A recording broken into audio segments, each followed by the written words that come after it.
매부리원 여러분 반갑습니다. 매부리TV 이석희 기자입니다. 오늘 아주 중요한 발표가 있었죠. 정부에서 부동산 공급 대책을 내놓았습니다. 916 공급 대책을 내놨는데 정말 많은 내용들이 포함이 돼 있었어요. 정말 영끌한 대책처럼 보이는데 과연 어떤 내용들이 있었는지 빠르게 핵심만 살펴보도록 하고 또 어떤 효과가 예상되는지 평가해 보도록 하겠습니다. 추경호 경제부총리, 김주현 위원장, 원희룡 장관까지 나와서 대대적인 발표가 있었는데 평가부터 하겠습니다. 큰 효과 거두기 어려울 것 같습니다. 좀 더 거칠게 말하면 진짜 별 효과 없을 것 같아요. 왜냐하면 원인을 제대로 해소하지 못했고 애초에 이 원인 자체가 건드리기 어려운, 정말로 해결하기 어려운 문제이기 때문입니다. 대책이 왜 나왔는지부터 살펴봐야겠죠. 왜 나왔냐? 최근 들어서 주택 인허가 착공 물량이 급감했습니다. 올해 1월부터 8월까지 인허가 착공 물량과 지난해 같은 기간 인허가 착공 물량을 비교해 보면 인허가는 거의 40% 가까이 줄어들었고 착공은 절반 넘게 줄어든 56% 줄어들었습니다. 무슨 뜻이냐? 2, 3년 뒤에는 주택 공급이 감소할 거고 그러면 공급이 부족하니까 집값이 상승할 우려가 있다. 그래서 이번 대책이 나온 겁니다. 한 번 더 들어가 보겠습니다. 그럼 인허가랑 착공은 왜 감소했냐? 핵심은 금리와 원자재 가격이 상승했죠. 그래서 분양가가 높아졌습니다. 분양가가 높아지니까 사줄 사람이 없어요. 그 가격에 누가 사냐는 심리가 여전하죠. 그러면 결국은 사업주체 입장에서는 사업성 자체가 안 나오는 거예요. 사업성이 나빠지니까 금융권은 아파트 짓는데 빌려줄 돈, 대출 더 깐깐하게 보는 겁니다. 악순환이에요. 한 줄로 요약하면 비싸서 안 팔리고 짓는 것도 힘들어진 겁니다. 그래서 최근 인허가 착공 물량이 감소를 한 겁니다. 대책을 어떻게 내놔야 될까요? 세 개가 핵심이죠. 금리, 원자재 가격, 대출. 근데 아시다시피 금리, 정부가 건드릴 수 있는 거 아니죠. 원자재 가격, 시장에서 형성된 가격에서 정부가 어떻게 개입을 할 수 있을까요? 보조금 주지 않는 한 건드릴 수 없는 내용입니다. 결국엔 대출, 이거는 그래도 은행의 협조를 구하든 팔목을 비틀든 그리고 또 공공에 있는 보증기관을 통해서 어떻게든 원활하게 할 수 있긴 하죠. 그래서 이번 대책도 사실상 PF 대출에 많은 방점이 찍혀 있었어요. 우선 첫 번째로 공적기관 보증 규모를 확대하겠다고 했습니다.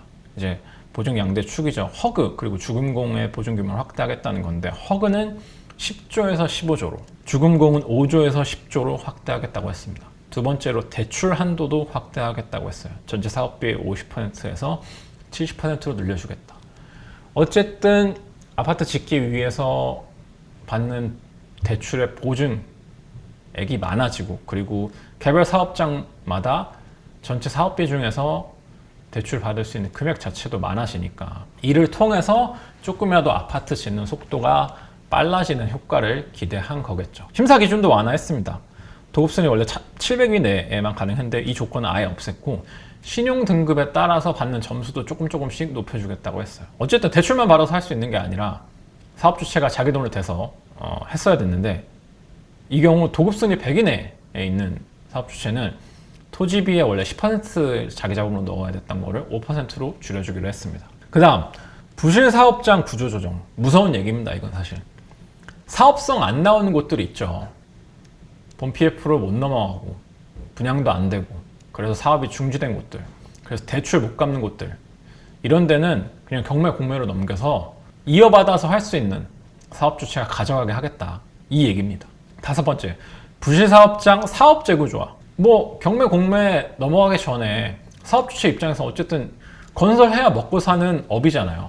그렇기 때문에 어떻게든 사업성을 확보하기 위해서 노력을 하는데 여기에 도움을 주기 위해서 대출 만기도 연장해주고 이자도 유예해주고 정말 필요하면 채무 조정까지도 해주겠다는 겁니다. 그래서 여기에 쓰이는 PF 정상화 펀드도 1조에서 2조로 늘리겠다고 했어요. 여섯 번째, 중도금 대출 보증 100%. 이건 원래 100%였다가 낮아져 왔어요. 근데 이걸 다시 높여서 최근에 80에서 90이 됐는데 이거 100%까지로 올리겠다고 한 겁니다. 이렇게 되면 은행 입장에서는 중도금 대출 해주면서 지어야 될 리스크가 거의 없기 때문에 중도금 대출이 원활하게 될 거고 그러면 이제 사업주체 입장에서도 분양이 조금이라도 더 수월해지겠죠. 수분양자 역시 조금이라도 편하게 자금 계획을 마련할 수 있겠고. PF 대책은 여기까지고 그 다음 제가 눈여겨본 거는 공공택지 전매 완화입니다. 원래 사업주체가 공동택지를 받으면 부도가 나지 않는 한 무조건 끝까지 사업을 해야 됐어요. 근데 이거 붙잡고 사업성 안 나와서 붙잡고 그냥 맨 땅으로 놀리고 있는 택지가 많아지니까 전매를 풀어줬습니다. 입찰받은 택지를 다른 사업자한테 넘길 수 있도록 해준 거예요. 근데 조건이 있습니다. 최초로 입찰받은 가격 이하로만 판매가 가능하고 계열사 간에 넘겨주고 이런 거 안 됩니다. 이걸 역시 무슨 뜻이냐? 그러니까 사업성 원활하게 확보할 수 있는 우량 사업자들, 뭐 브랜드 좋고 어쨌든 조금 비싸도 분양 잘 해줄 수 있고 분양 잘 될 것 같고 그리고 금리도 조금이라도 더 싸게 받을 수 있는 그런 사업자들 이 가져가서 어떻게든 빨리 아파트를 좀 지어봐라 이런 얘기입니다. 자, 그 다음은 정비사업 대책이 있습니다. 어쨌든 집값 가장 관리해야 되는 곳들은 서울 수도권이죠. 근데 여기는 뭐 신규 택지가 거의 없죠. 특히나 서울 같은 경우는. 그러면 결국은 재건축 재개발인데 여기서 최근에 막혀있는 원인 바로 공사비 급증이죠. 애초에 계약했던 공사비보다 건설사들이 점점 더 올려달라고 하니까 조합 입장에서는 야 얘기가 다르잖아. 그렇게는 못 줘. 건설사 입장에서는 그만큼 안 주면 우리 아예 못 짓는다니까 적자야. 이렇게 해서 갈등이 벌어지고 있죠. 그래서 이거를 좀 어떻게든 중재를 해보겠다는 겁니다. 그래서 분쟁조정협의체도 운영하고 조정 전문가도 파견하고 표준계약서도 마련하겠다고 했어요. 그래서 뭐 이렇게 거창하게 이렇게 프로세스까지 어떻게 하겠다라고 했습니다. 근데 여기 이제 파란색으로 보이는 것들이 하겠다는 거죠. 근데 이거 다 구속력, 강제력이 없어요. 그러니까 어느 한쪽 편을 들어주면 어느 한쪽 편은 손해를 보는데 조합 편을 들어줄 수도 없고 건설사 편을 들어줄 수도 없죠. 그렇기 때문에 강제로 구속력이 없고 결국에는 그냥 중재하는 신용만 하다가 그치게 될 수도 있다라는 게 이번 대책을 본 건설업계의 평가입니다. 뭐 두 번째, 세 번째는 되게 지엽적인 내용이에요. 상가 지분 쪼개기 방지하겠다. 아파트 재건축의 복병 중에 하나가 바로 상가죠. 상가 조합원들도 아파트 분양을 요구를 할 수 있습니다. 그래서 어떻게 하냐? 하나의 상가를 쪼개요. 엄청 쪼개서 이제 모든 사람들이 거기에 달라붙어가지고 아파트 분양권을 요구하는 거죠. 최근엔 뭐 100개로 쪼개진 상가도 있다고 하는데 이거를 어쨌든 방지하겠다는 겁니다. 주택처럼 정비구역이 지정된 다음에 지분이 쪼개진 상가에 대해서는 분양권 부여하지 않겠다. 그래서 상가 때문에 재건축, 재개발 발목 잡히는 일 없고 그래서 공급을 조금이라도 더 빨리 하게 하겠다 이런 얘기입니다. 그 다음은 이제 전자총회 도입하겠다는 건데 이거 역시도 뭐 지엽적인 내용이긴 합니다만 요거는 어쨌든 조합, 정비사업에 있어서 좀 큰 변화일 것 같아서 짚고 넘어가려고 가져와 봤습니다. 지금은 어쨌든 조합에서 절차를 진행하려면 장소 잡아서 사람 모이고 여기서 투표도 해야 되죠. 근데 이거를 온라인으로 가능하게 해주겠다는 겁니다. 온라인으로 가능해지면 어쨌든 절차가 조금이라도 더 빨라지고 이거에 따라서 공급도 신속하게 이루어질 수 있지 않을까 하는 기대죠. 그 다음 공급량 확대도 이번에 발표가 됐습니다. 첫 번째 3기 신도시 물량을 지금보다 3만 호 더 늘리겠다는 겁니다. 어떻게? 3기 신도시 내에 주거용지 비율을 높이고 그 다음에 그 안에서 용적률도 높여서 최대한 많은 가구 수를 확보하겠다 이런 얘기고, 두 번째는 신도시 외에 또 추가로 신규 공공택지를 발굴을 해서 2만 호를 추가 공급하겠다고 했습니다. 요거는 뭐 수도권 반경 30km 이내가 될 거다, 중심에서 30km 이내가 될 거라 뭐 이런 워딩이 있었고 대상지는 11월에 발표하겠다고 했습니다.